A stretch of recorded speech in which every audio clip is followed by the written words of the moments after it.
Bom Bom dia, dia, família, família. graça e paz. Eu sou a Thaís do José Augusto. Eu sou o José Augusto da Thaís, nós somos presbíteros ali na família viva da Voldac. Sim, a gente ministra ali sobre a vida dos surdos, pastoreia os surdos. E hoje nós estamos aqui para trazer uma palavra de Deus para vocês, que é sobre como lidar com as limitações dentro da família. Amém. E como tem desafios hoje em dia, né? Para lidar com as limitações dentro da família e dentro da sociedade, dentro da igreja, Sim, no trabalho, como tem limitações. E Deus tem dado graça, Deus tem nos ajudado, amém? amém. Quando a gente busca de Deus, né, essa sabedoria para lidar com qualquer uma dessas adversidades, o Senhor, ele nos guia, né, pelos caminhos, pelas águas tranquilas, e a gente consegue contornar e colocando tudo em amor, né, que é o nosso assunto de hoje. Primeiro aos Coríntios 13, a gente vai ler aqui do 4 ao 7. De repente você que está aí vendo, né, esse vídeo, está com algumas limitações aí na sua família, não sabe como lidar com seus filhos, de repente criou, né, o filho nos caminhos do Senhor, mas ele veio a se afastar. Prepare o seu coração, tem uma palavra de Deus para você. Amém. Então vamos ler a primeira carta de Paulo aos Coríntios, capítulo 13, versículo 4 ao 7. O amor é paciente, o amor é Amém. bondoso, não inveja, não se vangloria, não se orgulha, não maltrata, não procura seus interesses, não se ira facilmente, não guarda rancor. O amor não se alegra com a injustiça, mas se alegra com a verdade. Tudo sofre, tudo crê, tudo espera, tudo suporta. Aleluia. Palavra, se fosse ficar só na leitura dessa palavra, eu já estava tremendo já. Já podia parar por aqui. Paulo, ele nos ensina muito. Se ele tivesse escrito só essa carta de 1 Coríntios 13, já seria considerado um excelente apóstolo. Então hoje nós vamos falar sobre isso.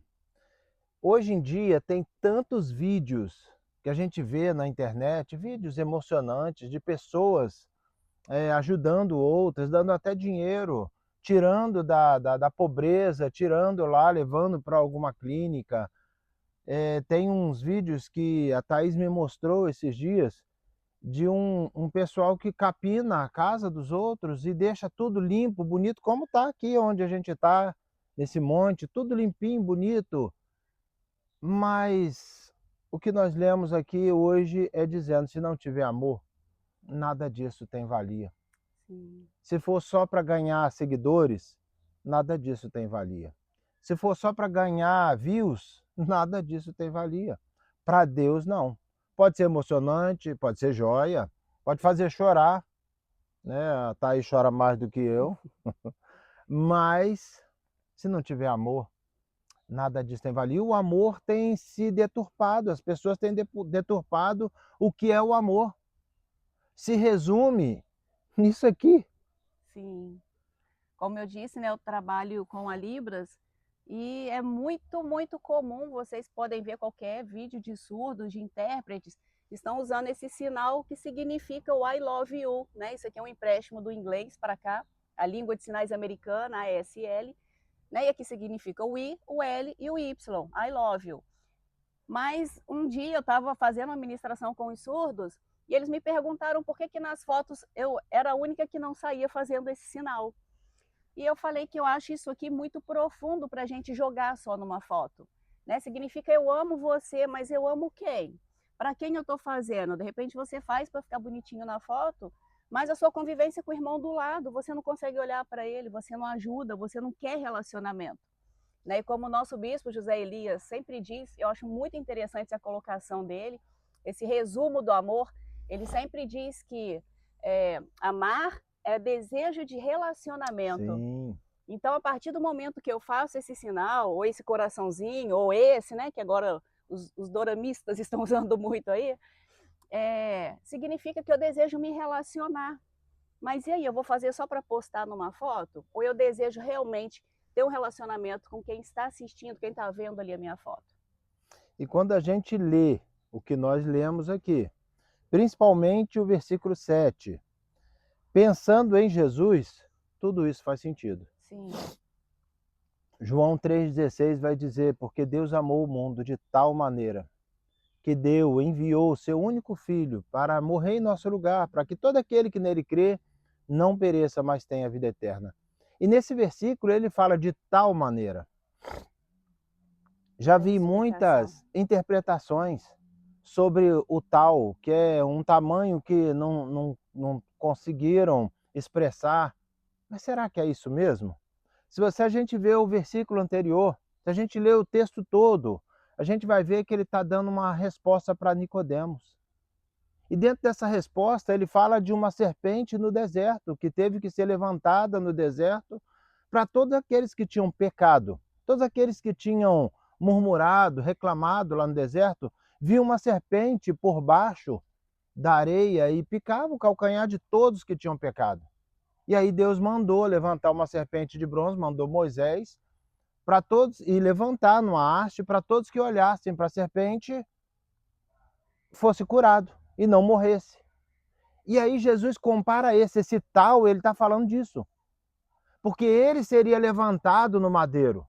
Ele foi levantado na cruz do Calvário. Ele está falando desse amor. É um amor que te cura de todo pecado. Quando você olha para Jesus na cruz, como eles olhavam para aquela serpente no deserto, você precisa entender, a serpente foi vencida. Pelo amor, ele venceu a serpente. Precisamos olhar para a obra da cruz como a serpente vencida. Ela não tem poder sobre a sua vida. Ela não pode mais ficar na sua vida. O amor de Deus te alcança. E aí é esse amor que ele está comparando. Ele está falando, ele morreu na cruz não tão somente para ser um mártir. Não, ele morreu, mas ao terceiro dia ressuscitou e trouxe vida. E vida com abundância. Como que é tirado o soro contra a picada da serpente? É tirado do sangue de um animal, pega a serpente, pega o veneno da serpente, injeta no animal e daquele sangue faz o soro. O veneno da serpente foi injetado em Jesus lá na cruz do Calvário, se chama pecado. O meu pecado, o nosso pecado, o seu pecado, é esse veneno que estava sobre ele. Hoje o sangue dele é o soro que cura de todo o pecado. É o único que tem o soro. Você está procurando soro? Vacinas? Jesus tem. O sangue dele te purifica de todo o pecado. A Bíblia fala isso. E aí, quando a gente lê o versículo 7, lê o versículo 7 para a gente novamente. O amor tudo sofre, tudo crê, tudo espera e tudo suporta. Tudo sofre. Isaías 53, versículo 5. Conta aí para a gente. Mas ele foi transpassado por causa das nossas transgressões, foi esmagado por causa das nossas iniquidades. O castigo que nos traz a paz estava sobre ele, e pelas suas feridas nós fomos curados. Tudo sofre. Tudo crê. Ele crê em nós mesmos, mesmo quando a gente não crê. Você lembra de Pedro? Lembro. Antes mesmo, né, que Pedro negasse, antes que acontecesse, Jesus já sabia o que iria acontecer, né? E ele alerta Pedro antes. Pedro fala: Senhor, eu vou com o Senhor até a morte. Né? E Jesus fala: Pedro, você não sabe o que você está falando, ainda hoje você vai me negar 3 vezes antes que o galo cante. Né? E Pedro: não, jamais, que isso, não vou te negar. Mas Jesus estava dizendo o que para Pedro naquele momento? Eu sei do que vai acontecer, mas ainda assim eu te escolhi, eu acredito em você. Eu sei que no momento em que o Espírito Santo vier e te encher, eu sei do que você é capaz. E é esse Pedro que eu estou olhando. Né? Eu não estou olhando para o Pedro que vai negar, eu estou olhando o Pedro lá depois de Atos 2, né? Que na primeira pregação, 3.000 se convertem. Então Jesus já sabe do nosso potencial, do que a gente pode fazer. Mas basta que a gente não desista de segui-lo. Fique firme ali, crendo, suportando. Né? Ele falou que no mundo teremos aflições, mas é para ter bom ânimo, ele venceu o mundo. E a gente precisa buscar essa força nele para a gente estar suportando e a gente viver nessa nova vida que Pedro viveu ali em Atos 2, a gente também vai viver isso. E Pedro, como nós estamos falando, tudo crê. Pedro já não cria nele mesmo, porque Pedro, Jesus tinha falado, como a Thaís falou aqui, que ele ia negar. E ele negou. Ele negou Jesus 3 vezes. E agora ele está na beirada de uma praia, olhando para o mar. Tem gente que fala que ele voltou para antigas práticas da pesca e tal, e ministra sobre isso, mas eu entendo algo ali profundo, porque ele lembrou. Como que é lembrar em Libras? Lembrou. Ele lembrou que Jesus tinha aparecido para ele no barco. Sim. Jesus falou: jogue a rede do lado direito. Ele lembrou disso. E ele pensou: vou pescar. Quem sabe Jesus não aparece de novo? E os discípulos foram com ele. E aí Jesus aparece na beirada da praia, porque ele tinha avisado as mulheres que tinham ido ao sepulcro: avisa aos outros que eu voltei. Avisa também a Pedro. Esse também a Pedro, pode encaixar seu nome aí. Avisa também a Maria. Avisa também ao José. Avisa também a você que está assistindo. Jesus voltou. E aí quando ele voltou e Pedro foi ao encontro dele, você consegue imaginar esse encontro na beirada da praia? Na beirada da praia, a onda batendo e Jesus e Pedro ali, os dois trocando olhares. Chegou e Jesus, como vão representar aqui é o Pedro. Jesus olhou para Pedro e falou: e aí, Pedro, tu me amas? Sim, Senhor, tu sabes que eu te amo. Apacenta meus cordeiros. E aí, Pedro, tu me amas? Sim, Senhor, eu te amo. Apacenta minhas ovelhas. E aí, Pedro, tu me amas? Senhor, tu sabes todas as coisas e sabes que eu te amo. O que ele estava dizendo ali? Você me ama, Pedro? Então esquece seu passado, Pedro. Esquece que um dia você me negou. Esquece, eu já sabia, Pedro. Eu tinha te avisado. Eu sabia. Mas eu estou aqui, você não crê, mas eu creio por você. Começa de novo, Pedro. Esquece que um dia você me negou. Esquece que um dia você quis ser até melhor do que os outros discípulos. Esquece isso, Pedro. Começa de novo. Começa de novo, eu te dou as chaves. As portas do inferno não vão prevalecer contra a minha igreja. Começa de novo. Você que parou, começa de novo. Esquece o passado. Esquece que um dia você saiu da igreja, retorna, volta de novo. Ele está te esperando, a igreja está te esperando. Nós estamos orando por você. Volta, começa de novo. Seu ministério parou, começa de novo. Ele tem porção dobrada do Espírito para você. Começa de novo. Restaura seu casamento, restaura sua família. Não é fácil lidar com as limitações dentro da família, mas receba unção nesta manhã para você começar de novo. Jesus. E aqui dentro desse contexto, né, dessa história de Pedro, eu quero fazer uma colocação de uma revelação, né, de algo que o Senhor me mostrou nesse texto, que tem tudo a ver com essa questão do amor, das limitações do amor, porque nessa conversa de Jesus com Pedro, a gente sabe que ali Jesus estava curando Pedro, né, 3 vezes. Ele negou 3 vezes, agora ele está afirmando que ele ama o Senhor. E o Senhor falando que espera de Pedro. Então cuida das ovelhas. E é para a gente isso hoje, né? A gente está chegando aí à conferência, fazer discípulos, cuidar das ovelhas do Senhor, não são nossas, são dele.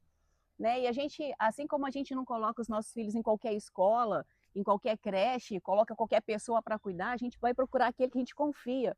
O Senhor também quer confiar as ovelhas dele em quem vai cuidar, em quem vai amar. Não aquele que vai falar, são minhas ovelhas, eu faço do meu jeito. Não, é do jeito do Senhor. Mas algo interessante que Jesus fala aqui para Pedro, a primeira vez ele pergunta, né, e ele fala para Pedro: então apacenta os meus cordeiros. A primeira vez é cordeiros. A segunda e a terceira, ele fala: apacenta as minhas ovelhas, cuida das minhas ovelhas. E eu sempre já li muito esse texto, mas dessa última vez o Senhor falou comigo, né, me saltou os olhos ali, porque 2 vezes o Senhor se referiu às ovelhas e uma só ao cordeiro. Porque a gente se preocupa muito com quem é pequenininho, né? No caso, nós já somos avós, então a gente se cuida muito das crianças ali que estão em casa, não os nossos cordeirinhos, a gente quer cuidar, um zelo maior, mas às vezes nesse cuidado com os pequenininhos, a gente esquece os grandes. os filhos que já cresceram, às vezes fica assim, no meu tempo eu não tinha isso. Você dá mais atenção para eles do que para mim. Eu chego aqui, você só fica em cima do neto e esquece da gente. Parece que o filho fica com ciúme, né? E a gente olhando lá na história do filho pródigo, é ciúme mesmo. Né? O filho pródigo, ele foi, ele voltou, em vez do irmão se alegrar porque o irmão voltou, não, ele ficou bravo. Você foi fazer uma festa para ele? Eu estou aqui, você não fez festa para mim. Só que Jesus falou por 2 vezes, cuida das minhas ovelhas, apacenta as minhas ovelhas. Se a gente for olhar para a questão que eu estava falando aqui agora dos netos, quem cuida de verdade dessa criança? Né? Os avós estão ali, cuida, brinca, curte, mas são pequenos momentos. Quem vai cuidar mesmo dessa criança são os pais, são as ovelhas. Eles são os cordeiros. Então a gente precisa focar também nesses pais, continuar amando, continuar dando suporte, continuar fortalecendo, continuar tirando os carrapichos deles, porque não é porque cresceu, deixou de ter carrapicho. Eles ainda continuam indo para lugares que não devem ir. E a gente tem que cuidar dessas ovelhas. Sim. E o Senhor me chamou a atenção, como a gente está nesse, né, buscar todo mundo, Jesus está voltando e a gente quer buscar mais e mais, a gente está esquecendo das ovelhas que já estão no aprisco. A gente está indo muito só atrás da que se perdeu, ou da que ainda não foi encontrada, né? Que é aquela que a gente ainda quer que seja salva. Mas e os que já estão? Né? Assim, aqui a gente está falando da família, então vamos trazer para os nossos filhos. Os filhos cresceram, a gente foca nos netos, mas espera aí, os pais precisam de cuidado. Tira um dia, chama um desses filhos, vamos sair, meu filho, vamos tomar um sorvete. Ele está desviado, ele não quer saber de igreja, eu não estou chamando para ir para a igreja. Vai para o shopping, vai no cinema, senta, tenha um tempo de mesa com esse filho, olha no olho, conversa com ele. Como é que você está? O que você tem sentido? Quais são os seus planos? Vê se tem carrapicho ali, tenta tirar. Nós precisamos ter unção. O Senhor Jesus falou assim, compre de mim azeite. Né? E a gente, como as virgens, né, as 5 prudentes, a gente precisa ter azeite. E nessa hora que está conversando com essa ovelha, a gente precisa ter ali o óleo, a Libras a gente faz assim, né, e colocar esse azeite na cabeça dessa ovelha para curar. Uma sementinha da palavra que você lança ali, não é chegar para o filho e falar, você está assim porque você se desviou, tem que voltar para a igreja, senão você vai se perder, Jesus vai voltar, você vai ficar. Não é ameaçar, mas é em amor, mostrar amor. Deus tem falado há muito tempo com a gente essa questão do amor, e o Senhor até me deu um livro, eu até esqueci de trazer, eu ia trazer para mostrar, que se chama Menos Eu Te Amo e Mais Amor. Porque hoje se fala muito eu te amo, né? Como a gente falou aqui no início, é sinalzinho de eu te amo, eu te amo, eu te amo. Mas a demonstração desse amor não está acontecendo. Então, vamos falar menos eu te amo e vamos demonstrar mais amor? Eu não me lembro de ler nenhum texto de Jesus chegando para as pessoas e falando, eu te amo, meu filho, eu te amo, minha filha, eu te amo, eu te amo. Eu não me lembro de ler nenhuma vez Jesus falando eu te amo para alguém. Mas ele derramou amor por onde ele passou. E isso atraía as pessoas. Então, quando ele fala 2 vezes, cuide das minhas ovelhas, apacenta as minhas ovelhas, essas ovelhas estão precisando de amor. Vamos derramar mais amor sobre as ovelhas, né? Os crescidos, os que já são velhos na casa, vamos falar da igreja agora, os que já estão velhos no banco, mas estão cheios de carrapicho. Tem mosca botando bicheira na cabeça deles. E às vezes está focado só no cordeiro e a ovelha está doente. Aí o cordeiro vem, o que acontece? A ovelha doente vai passar a doença para o cordeiro. Então vamos focar nas ovelhas, porque por 2 vezes o Senhor fala, apacenta as ovelhas, cuide das ovelhas. Amém. Do cordeiro ele falou só uma vez. E é em amor, demonstrando amor, sem acusação, sem julgamento, simplesmente amando, dando aquilo que o Senhor Jesus nos dá, amor. Amém. Aqui nós estamos partindo para o final da mensagem. Ela já falou aqui do filho pródigo, é o que tudo espera. O pai espera o filho. Sim. O filho se foi, mas o pai espera o filho. Querido, o pai está te esperando. O pai te espera. E a Bíblia fala que quando o filho chegou, que o filho pensou, o filho lembrou. Quando ele viu, ele teve o desejo de comer com os porcos, ele lembrou, na casa do meu pai tem abundância de pão. Querido, na família viva tem abundância de pão. Aleluia. Tem pão sobrando. Tem multiplicação de pão, de pães, né? Tem pão para você. Volta. Tem alimento para sua alma. Sua alma está sedenta, está com fome. Tem pão. E ele lembrou disso. Eu quero, em nome de Jesus, ministrar sobre a sua memória agora. Em nome de Jesus, lembra lá do encontro que você fez com Deus. Lembra de quando você batizou. Lembra de quando você sentiu a presença de Deus. Tem pão para você. E a Bíblia fala que quando aquele filho voltou, ele já tinha preparado um discurso e tudo. E aí o pai viu ele de longe. Ele viu ele de longe, como é ver em Libras. Ele viu de longe o filho chegando. E ele correu. A Bíblia fala que ele se encheu de compaixão. O pai tem compaixão por você. O pai não tem vingança para a sua vida. O pai tem compaixão por você. Ele te ama. E aí ele foi correndo ao encontro do filho. Tem muita coisa nesse correndo, porque eles poderiam ter matado o filho, porque era lei lá, poderia matar. O pai foi correndo. Você consegue imaginar essa imagem? O pai com aquele vestido até os pés, porque era assim que eles se vestiam, não tinha calça jeans como a gente tem hoje. O pai com a veste até o pé, ele não podia mostrar a canela. Não podia. Era o pai, tinha que deixar um exemplo. E aí agora o pai vê o filho, ele puxa o vestido até o joelho e vai correndo ao encontro do filho. Querido, isso foi uma vergonha. A maior vergonha foi a cruz do Calvário que ele passou em seu lugar. É como se ele puxasse, eu vou correndo ao encontro. Ele deixou o céu e veio correndo ao seu encontro. E aí ele abraçou o filho. Tudo espera. O pai está te esperando. E tudo suporta. Hebreus 12. Abre aí pra gente. Hebreus 12, do 2 ao 3. Tudo suporta. Tendo os olhos fitos em Jesus, autor e consumador da nossa fé, ele, pela alegria que lhe fora proposta, suportou a cruz, desprezando a vergonha, e assentou-se à direita do trono de Deus. Pensem bem naquele que suportou tal oposição dos pecadores contra si mesmo, para que vocês não se cansem nem desanimem. Aleluia. Tudo suporta. Lá em Mateus vai falar que quando Jesus estava na cruz, ele liberou uma palavra. Ele liberou uma palavra. Algumas palavras, uma delas foi: Pai, por que me... Deus meu, não foi Pai. Deus meu, por que me desamparaste? A gente sabe que Deus não desampara ninguém. Só que a Bíblia fala que os nossos pecados fazem separação entre nós e o nosso Deus. Jesus levou sobre ele os nossos pecados. Isso trouxe separação dele com Deus. E aí ele falou: Deus meu, por que me desamparaste? Você acha que Jesus falou isso reclamando? Não, ele estava falando para mim e para você. Eu passei pelo desamparo de Deus para que você não precise passar.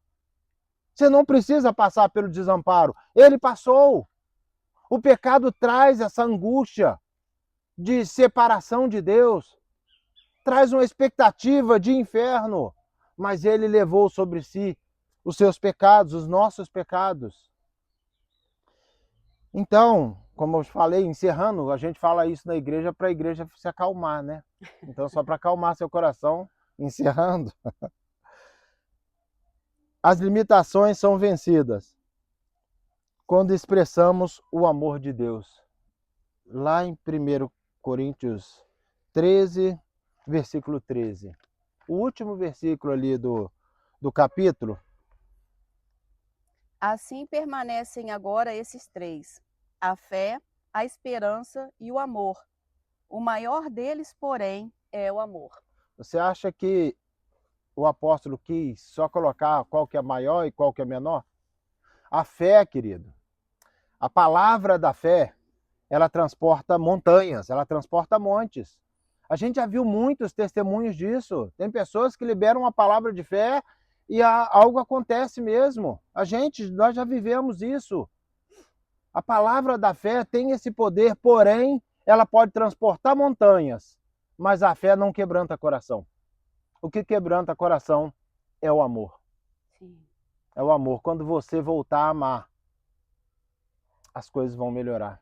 Ame seu marido, ame sua esposa, ame seus filhos, mas não ame só de palavra, não. Ame de atitude. Tenha atitudes de amor. Pode transportar, sim, mas pode transportar montanhas, mas o coração é quebrantado pelo amor.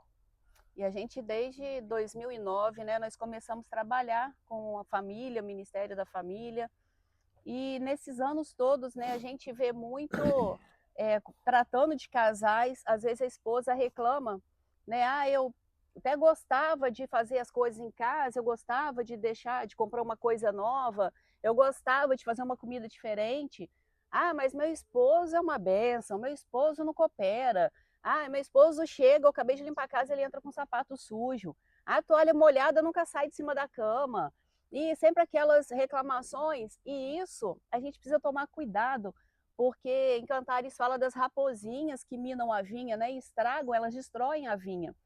E o nosso casamento precisa ser essa vinha, tá sempre florida, tá sempre com frutos. E não pode deixar essas raposinhas. A toalha molhada tá na cama, vai lá e tira. Põe no varal, põe para secar. É o nosso papel de mulher. Se a gente for olhar para dentro de Provérbios 31, essa mulher ela tem prazer em estar cuidando da casa, de cuidar do marido, de cuidar dos filhos. E ela não faz isso pensando em troca. Né? Aqui a gente leu que o amor tudo crê, tudo suporta, tudo espera. Mas Colossenses também 3, no versículo 23 e 24, diz que tudo que a gente fizer, a gente precisa fazer como para o Senhor e não para homens.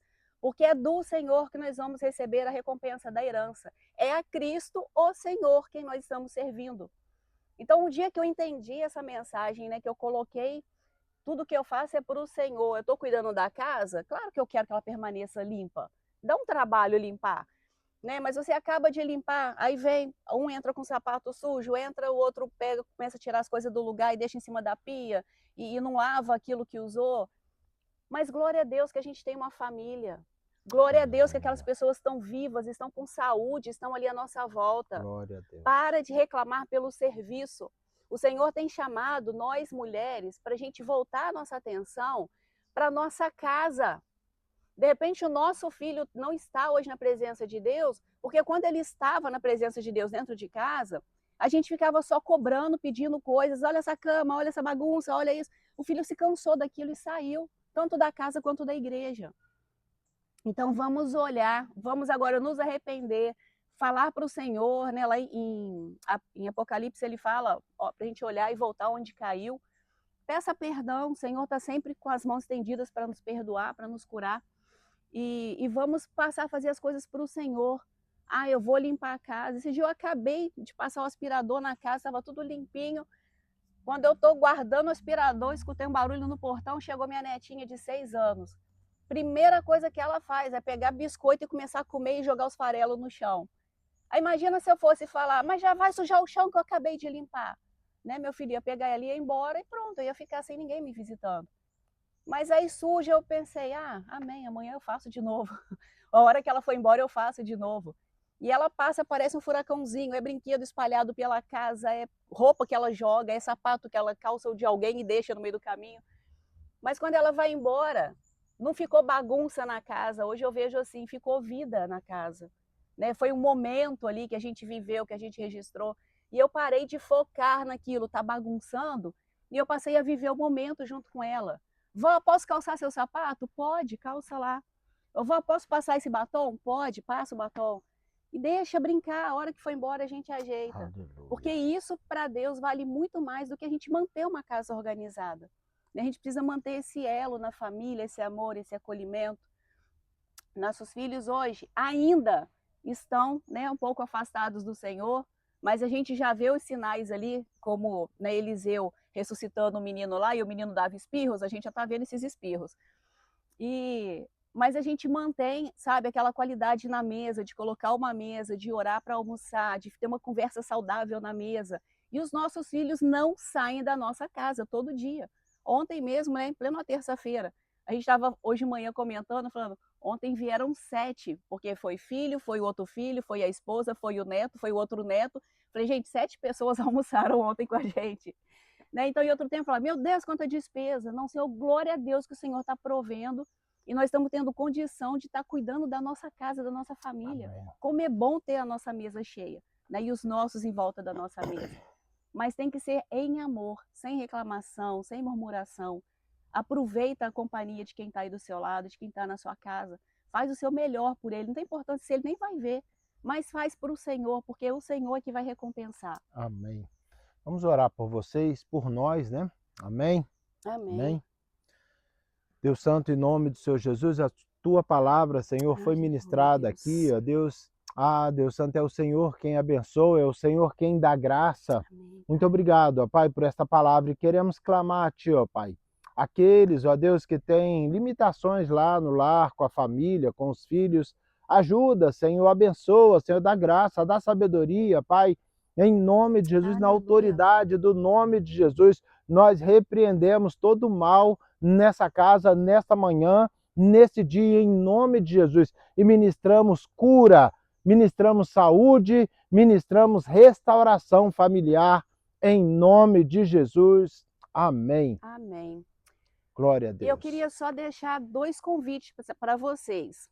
Primeiro convite, nesse mês agora, nos dias 24, 25 e 26, a nossa denominação está em festa, né? A gente tem aí a conferência Fazei Discípulos, e o tema desse ano é incrível, é a festa é para todos.